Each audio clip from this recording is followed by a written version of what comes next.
So what's the Grape Explorer talking about today? So we are back to our Grand Cru Classe series, one of my favorite chateaus of all time, Chateau Margaux. And this is the second wine right here, which is called Pavillon Rouge. And, you know, probably, if not one of the finest of the second wines in all of Bordeaux, definitely one of the most interesting wines. And I'm going to talk about this little place in Margaux because I've got a lot to say about not only this property, but where it's located. But if you're not familiar with our format, or if you're not familiar with our series, what we try to do is we identify where this property is, and we talk about the past, the present, and the future. And I also do a little bit of what does David know about that chateau that a lot of people might not know. So I'm going to share some thoughts with you. But I'm going to show you right on the map exactly where Margaux is, and it's right here. So you can pull it right where this pink area is right here. And again, we always say the proximity of the river are some of the finest wines. And we want to talk about this particular property because Chateau Margaux is the closest to the river, and it's a first growth. And it's the only Margaux that actually can claim the fame of being a first growth. But let's get into this deep history as we show you here a little bit about this this label right here, which is really, really cool. But one thing about Chateau Margaux, a lot of people do not really know that we're talking 1654, which was a crucial time for these families to be considered the best of the best. Aubryon in 1654.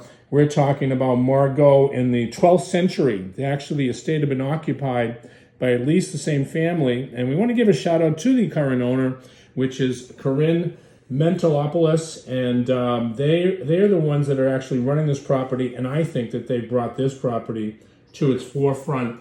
And one of the greatest names of all time when we talk about wine.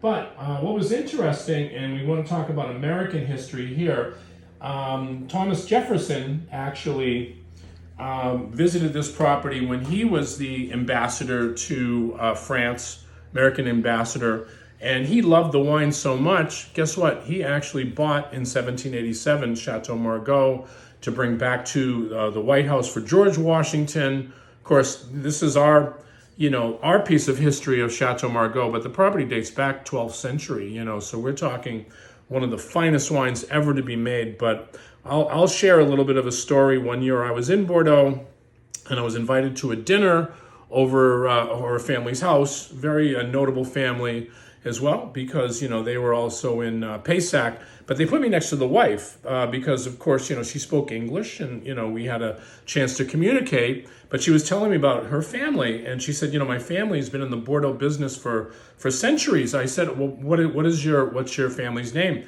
And she said, my family's name is Ginestet. And I said, oh, Ginestet, very famous negociant. I've been dealing with Ginestet for many years. And I said, I didn't realize that your family was Ginestet. And she said, yeah. And she said, quite interestingly enough, my father brought me to a chateau and in Bordeaux that he had bought. And we're talking about the 70s now. And then she said that when she came to the chateau was run down, and they went inside the house, and she told her father at 12 years old, Daddy, how can we live in such a dilapidated house? And he said, don't worry, my daughter, I'm going to bring this property back into one of the grandeur properties of all time. And she was talking about Chateau Margaux and the Ginestet family owning that at the time. So we're talking about the illustrious history. Yes, it's the only property that actually claims the appellation like that. There is Pauillac wine that's made by Latour, but it's not called Chateau Pauillac, obviously, but Chateau Margaux, the elegance, the beauty, the power, and it's a tough wine to get. I have to really work hard. I have to be a good boy if I'm buying this wine, as well as buying Chateau Margaux. To get allocations are sparse. If you wanted to pick up the phone and say, I want to buy 100 cases of Chateau Margaux, chances are you're going to be left out at the gate. Because a lot of times Chateau Margaux and a number of the other first growth properties, they hold back wine. So they don't want to sell it right away. They speculate like everybody else. But if you really want to find a great bottle of wine, you buy the second wine.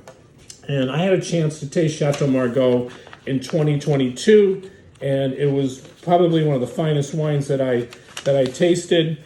And I just wanted to give, some of the notes that I'm going to read off as you're looking at this bottle.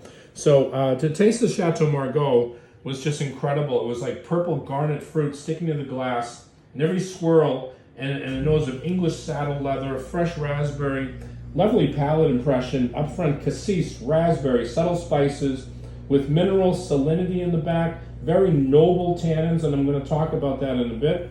Here, terrific freshness of fruit in the finish. That's what everybody was talking about in 2020. Great spices in the back, great middle palate with acidity, all in perfect check. This is the perfect Chateau Margaux. I said sign me up. 98, 99 with a plus sign because didn't want to give 100 points, but I probably could have given 100 points. And the Pavillon Rouge, I gave 94 and 95, which I'm telling you right now, if I'm tasting Margaux's, I don't throw out 94 and 95. And the second wine actually achieved, to me personally, 94, 95 points.